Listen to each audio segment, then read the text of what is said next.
তো নমস্কার বন্ধুরা, কেমন আছেন সবাই? তো বর্ষার জলের কারণে আমার বাড়ির পিছনের পুকুরটিতে কয়েকটি মাছ ঢুকেছিল। সেটি খুব নড়ছিল কদিন ধরে। তো আমি প্রথমত কথা ভেবেছিলাম এটি কী মাছ হতে পারে। সেটা দেখার জন্যই আমি চিংড়ি মাছের টোপ নিয়ে সেখানে মাছ ধরতে চলে যাই। তার টোপটা ফেলার কিছুক্ষণের মধ্যে আমি এভাবে লড়কাতে শুরু করি। তার কিছুক্ষণের মধ্যেই আমার টোপে এই মাগুর মাছটি গেঁথে যায়।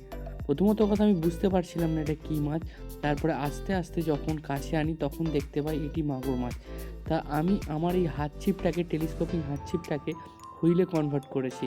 তা সেইটা দিয়েই আজকে মাছ ধরলাম। প্রথম এই মাছের এই ছিপের এটি প্রথম বউনি। তো মাছটি কেমন লাগলো আপনারা অবশ্যই কমেন্টে জানাবেন। আর টেলিস্কোপিং হাত ছিপটাকে আমি কিভাবে হুইলে কনভার্ট করেছি সেটি জানার জন্য আমাকে অবশ্যই কমেন্ট করবেন। Thanks for watching, by.